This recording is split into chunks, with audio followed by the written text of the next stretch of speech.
All right, Shalom. For the first, I want to give our praise, glory, and honor to Yahweh, Bahashem, Yahweh Shai, Bahashem, Kakodash. Double honor to the apostles and the elders of the great millstone, and to all the argument across the globe, pushing the word of truth in the city. I want to say Shalom. So I died now from the great millstone camp of Chicago with a scripture today, going to Deuteronomy 28 and the curses. I'm going to start with 54, and I'm going to go on down. It says Deuteronomy 28 and 54. So that the man that is tender among you and very delicate, his eye shall be evil toward his brother, and toward the wife of his bosom, toward the remnant of his children which he shall leave. Okay?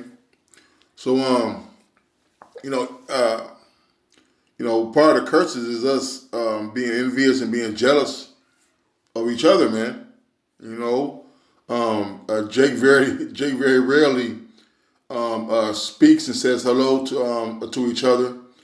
Um, they're naturally on the defensive with each other.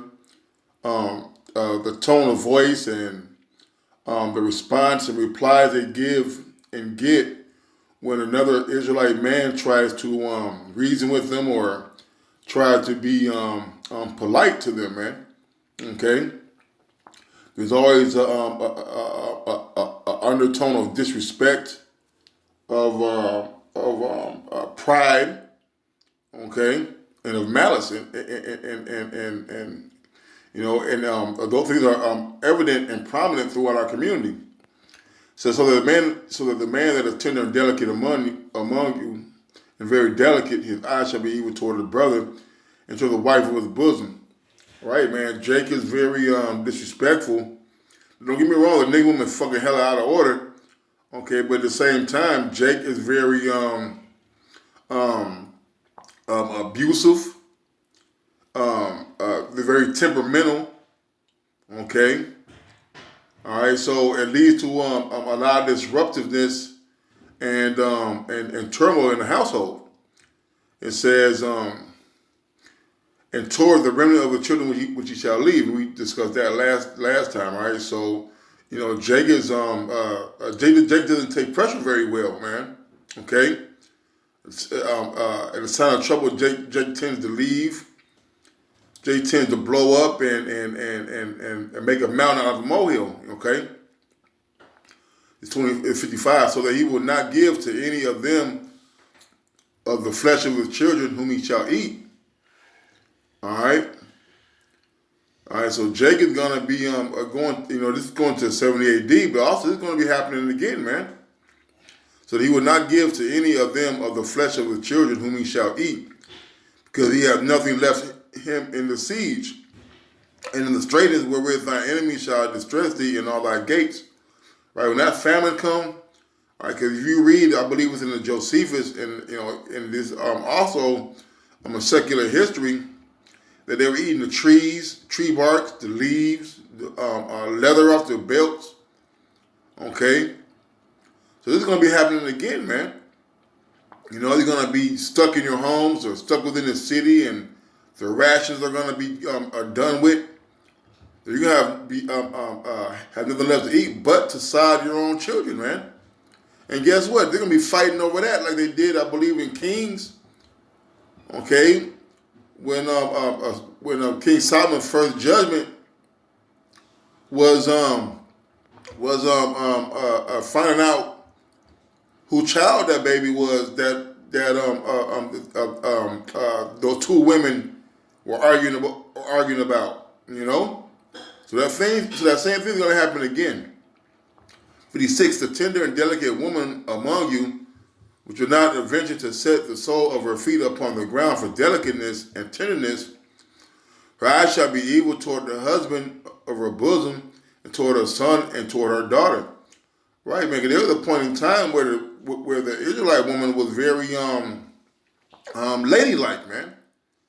You had them women. I know when I was coming up. Not to say that they were any better, but you had women and girls who were scared of ants and oh, that's dirty. I'm not touching that. Very, very, very, very womanly, so to speak, man. But over the years, over the time, the hardness of the heart grew darker and darker, to where now you got these women who are slamming their babies into the ground by their feet, busting their faces.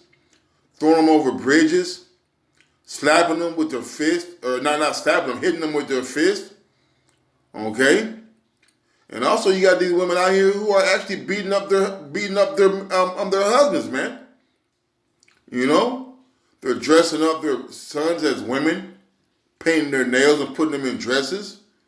Okay? Hey, that's confusion in the house. Not only is it confusion, it's part of the curses because the man is not there. Alright? Verse 57, and toward her young one that cometh out from between her feet, and toward her children which she shall bear. For she shall eat them for want of all things, secretly in the siege and straitness, wherewith the enemy shall distress thee in thy gates. All right, so you women are gonna be eating little Ray Ray and Junebug and Shaniqua Boo, man. All right, hey, you're gonna take them. All right, you're gonna fucking chop their ass up like some goddamn rib tips, man. You know. All right, this is all going to come to pass once again. It happened before, and like the Lord said, man, in Ecclesiastes, nothing new up under the sun, man. All right? You sit there thinking that you won't do this and won't do that. Hey, wait till you have an 8 in a week. All right?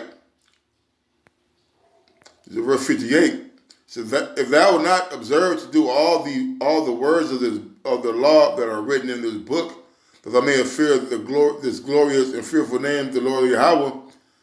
So then Yahweh will make thy plagues wonderful, and the plagues of thy seed, and great plagues, and of long continuance, and sore sickness, and of long continuance. Moreover, he will bring upon thee all the diseases of Egypt, which thou wast afraid of, and they shall cleave unto thee. You know? All right, so the Lord bringing these plagues of Egypt back, man. The boils and the frogs and the flies, man. Okay? And all these things are going to happen all over again, man. Hey, the Sirach tells you, man.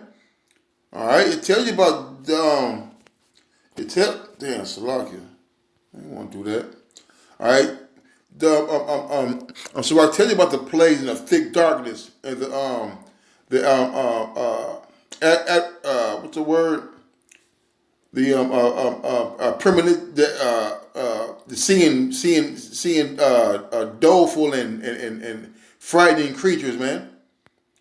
Okay, darkness so thick that you can feel it. You know. It says 61. So also every sickness and every plague which is not written in the book of the law, then will the Lord bring upon thee until thou be destroyed. And the Lord gonna work a marvelous work that has never been seen and done before, man. Okay. He got things that he's just holding just for the day of destruction, man. He says sickness and plague, which is not even written in the book of this law. All right, so we all know, the marvelous work he did in Israel. Okay, after we came out, or it's like that he did in Egypt. That's when we came out. All right, the people of the land, and they knew that our power and what he did to the Egyptians, man. Guess what? Hey, you're gonna do that times 10, man. You know.